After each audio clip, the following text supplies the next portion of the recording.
Au nom du Père et du Fils et du Saint-Esprit, ainsi soit-il. Devant la beauté, la splendeur, la pureté rayonnante de la Vierge Immaculée, on se sent tout petit, tout gauche, tout sale, et on ne sait pas par où commencer pour louer une si grande reine. Mais les circonstances s'imposent à nous, et les circonstances, vous les connaissez bien.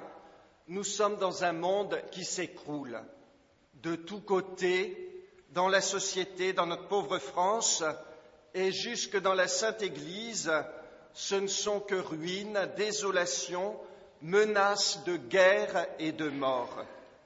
Et en nous-mêmes, dans nos propres vies et dans nos familles, quelle fragilité, quelle difficulté pour bâtir du solide. Je ne veux pas m'étendre parce que vous savez tout ça mieux que moi d'une part, et puis aussi je ne veux pas ternir la joie d'une si belle fête. Je veux au contraire montrer comment, dès l'origine et pendant tous les âges de l'humanité, l'Immaculée Conception a été l'étendard de la grande espérance. Et d'abord, qu'est-ce qu'un étendard, mes frères, sinon le drapeau qui flotte à la tête de l'armée, qui rassemble les troupes avant le combat et qui les mène à la victoire.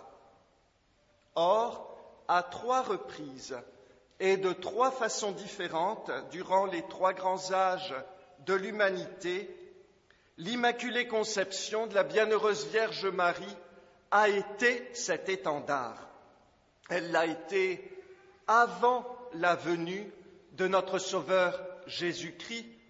Elle l'a été pendant la vie de notre Sauveur Jésus-Christ, et elle l'est encore maintenant durant la vie de l'Église, qui n'est autre que Jésus-Christ continué et répandu. Et d'abord, ouvrez la Sainte Écriture, ouvrez précisément le premier livre de la Bible, le livre de la Genèse. Pas besoin d'aller très loin. Là, dès les toutes premières pages, au 3e chapitre, lorsque les ténèbres de la mort descendent sur l'humanité après le péché de nos premiers parents, immédiatement, une lueur d'espérance commence à luire. Une femme avec son fils qui, ensemble, écraseront la tête du serpent. Vous connaissez bien la scène. Le serpent, c'est-à-dire le démon, a convaincu Adam et Ève de se révolter contre Dieu. « Vous ne mourrez pas », leur a-t-il dit. Au contraire, vous deviendrez comme des dieux. Et bêtement, le premier homme et la première femme ont écouté ces sornettes. Et Adam, chef de l'humanité, a entraîné tous les hommes dans sa chute. C'est ce qu'on appelle le péché originel. Or, à ce moment, juste à ce moment, Dieu annonce au serpent qu'il y aura une revanche. Oui, il a réussi dans une première manche à vaincre l'humanité, à la précipiter dans le péché et dans la mort. Mais ça n'est pas définitif. Et Dieu annonce au serpent, « Je mettrai une inimitié, c'est-à-dire une guerre, un combat, entre toi et la femme, entre ta descendance et sa descendance. Tu voudras la mordre au talon et elle t'écrasera la tête. » Cette première prophétie est encore bien vague. Vous n'y trouvez ni le nom de Jésus, ni celui de Marie. Vous n'y trouvez pas le mot « conception », ni celui « immaculé ». Et c'est ce qui permet aujourd'hui à certains protestants de protester contre l'Immaculée Conception de la Sainte Vierge en disant qu'elle n'est pas dans la Bible. Mais si nous regardons non pas seulement les mots, mais la chose, qu'y a-t-il donc dans ce tableau ? Dieu annonce au serpent qu'il n'a pas vaincu de façon définitive, il y aura une revanche. Et pour décrire cette revanche, Dieu met d'abord en avant une femme. Je mettrai une inimitié entre toi, toi le serpent, et la femme.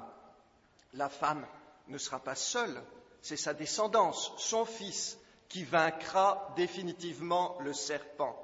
Mais la revanche commence avec elle. C'est elle que la prophétie met d'abord en avant. C'est elle d'abord qui sera l'ennemi du démon. Et remarquez que cela n'est pas annoncé n'importe quand. C'est au moment même où Dieu rend sa sentence à propos du premier péché. Qu'est-ce que cela signifie? Sinon que cette femme, elle, échappera au péché originel, échappera au démon avant même de donner naissance au Sauveur. Dès l'aurore de l'humanité, juste après le péché, c'est bien l'Immaculée qui est donnée comme grand signe d'espérance. Elle est présentée comme la puissante ennemie du démon, celle qui n'en a jamais été complice, pas même un instant. Et plus tard, des prophètes annonceront ces autres titres de gloire. Isaïe proclame qu'elle sera à la fois mère et vierge, et même qu'elle enfantera l'Emmanuel, c'est-à-dire Dieu avec nous. Et vous me direz peut-être, mais c'est là le plus important, le premier titre de Marie, le plus fondamental, c'est, avant même d'être immaculée, c'est d'être mère de Dieu. Oui, c'est vrai, en soi, c'est le plus important. Mais de fait, pour nous autres, pauvres humains, tombés dans le péché, prisonniers du péché de génération en génération, Marie apparaît d'abord comme la grande ennemie du serpent, celle qui ne lui a jamais été soumise en rien, c'est-à-dire comme l'Immaculée. Et on peut vraiment dire que dès la sortie du paradis terrestre, c'est cette bannière de l'Immaculée qui est ainsi dressée pour entraîner vers le Sauveur ce long pèlerinage humain qui durera plusieurs millénaires. Mais ce n'est pas tout, il faut aller plus loin. Non seulement le mystère de l'Immaculée a été le premier révélé aux hommes, mais c'est vraiment de fait la plus belle victoire de notre Sauveur. Pourquoi Jésus est-il venu, sinon pour libérer les hommes du péché et leur communiquer cette vie divine qu'on appelle la grâce? Or, tirer les hommes de la boue où ils se sont enlisés, les laver et les embellir, c'est bien. Mais, comme dit le proverbe, mieux vaut prévenir que guérir. Et si notre Seigneur a voulu se montrer un médecin parfaitement complet, soignant avec art toutes les sortes de maladies morales, il convenait que, dans un cas au moins, il réalise cette guérison préventive de l'âme qu'on appelle Immaculée Conception. C'est le chef-d'œuvre de la grâce, le chef-d'œuvre de la rédemption.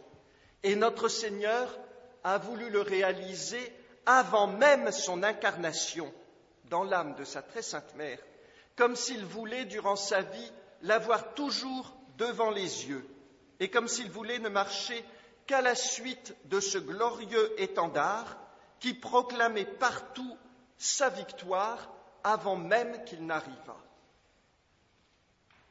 L'Immaculée a donc été l'étendard de l'espérance dès la chute de nos premiers parents, l'étendard de la victoire sous les yeux même de notre Sauveur.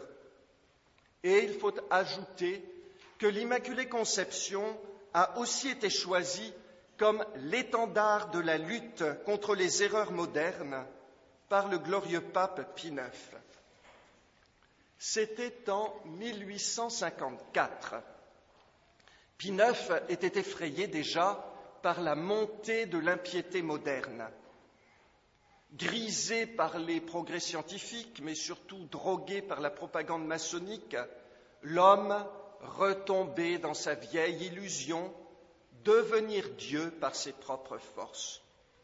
C'était vrai au XIXe, ça l'est encore au XXIe, plus que jamais, mes frères, c'est le rêve maintenant des grands gourous de l'informatique qui veulent fabriquer une sorte d'homme tout-puissant et immortel qui, grâce à toutes les technologies, sera le maître absolu de la nature et de la matière. On remarque que plus ce rêve se répand, plus dans la réalité l'homme est détraqué, abîmé, déprimé, détruit. Plus l'homme se prend pour Dieu, plus dans la réalité il s'animalise. Et surtout, plus il se soumet au pouvoir du serpent qui l'entraîne en enfer. Car vous l'avez reconnu, le vieux slogan du serpent, « Mais non, vous ne mourrez pas, vous serez comme des dieux, grâce à l'arbre de la science. » Il y a aujourd'hui des gens, mes frères, pour dire que les récits de la Bible et de la Genèse ne sont que des légendes. Mais ce sont les mêmes qui rejouent devant nos yeux exactement les scènes qui y sont décrites. Ils voudraient en prouver la véracité qu'ils ne pourraient pas mieux faire. Car non seulement le péché d'Adam est un fait historique, mais il est une réalité profondément inscrite dans le cœur des hommes. S'ils ne sont pas guéris par la grâce de notre Sauveur Jésus-Christ, les hommes, comme l'a fait Adam, tendent à s'adorer eux-mêmes, se prenant pour des dieux, maîtres du bien et du mal, avant de découvrir, mais trop tard, qu'ils ont été joués par le serpent et menés vers la mort éternelle. Et c'est ce que Pie IX voulait dénoncer dès 1854. Avec des cardinaux, des théologiens, il commença à préparer un document sur les erreurs modernes. La préparation prit plus de 10 ans. Mais le pape se rendait bien compte qu'il ne suffisait pas de dénoncer l'erreur, parce que ça n'était plus seulement le serpent qu'il fallait combattre, c'était le dragon, grand dragon décrit par saint Jean dans le dernier livre de la Bible, le livre de l'Apocalypse. Et de même qu'il y a dans le premier livre, la Genèse, le combat de la femme et du serpent, il y a dans le dernier livre, l'Apocalypse, au chapitre 12, un grand combat dans le ciel entre un dragon et une femme couronnée d'étoiles. Ce dragon tient toujours le discours du serpent. Vous serez comme des dieux. Mais cette bête est beaucoup plus puissante, comme une organisation mondiale étendant ses réseaux sur toute la terre, bénéficiant de puissants haut-parleurs et d'une puissance de tromperie véritablement effrayante. Et face à cette bête, Pie IX comprit que sa parole de pape ne serait pas suffisante. Il fallait l'aide de la femme, l'aide de l'Immaculée. Et c'est ainsi que la bannière de l'Immaculée fut brandie une 3e fois sous les yeux de l'humanité. Elle avait été brandie devant nos premiers parents, brandie par notre Sauveur, notre Seigneur Jésus-Christ. Et maintenant, c'est le pape qui, en 1854, décida de promulguer solennellement ce dogme, tout en expliquant le jour même aux cardinaux qu'il le faisait pour demander l'aide de la puissante Vierge contre les erreurs modernes. Le document dont je vous ai parlé, dont la préparation dura 10 ans, fut promulgué 10 ans après, pour le 10e anniversaire de la promulgation du dogme, le 8 décembre 1864, et il porte le nom de Syllabus. Évidemment, mes frères, la lutte n'est pas terminée.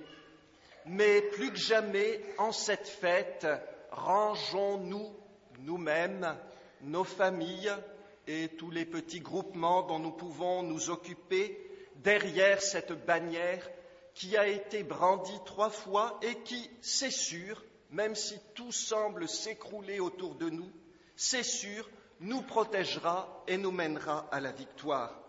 Nous allons la suivre, cette bannière, pendant une procession dans quelques instants.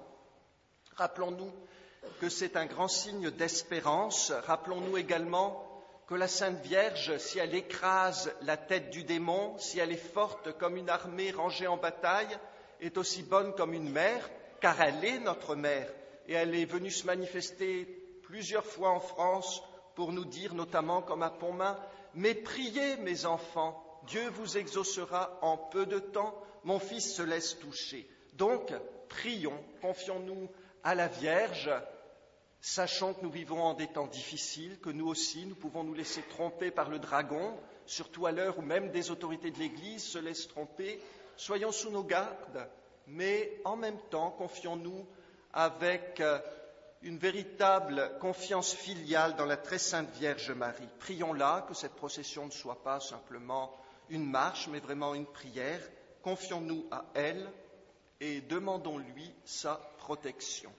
Au nom du Père et du Fils et du Saint-Esprit, ainsi soit-il.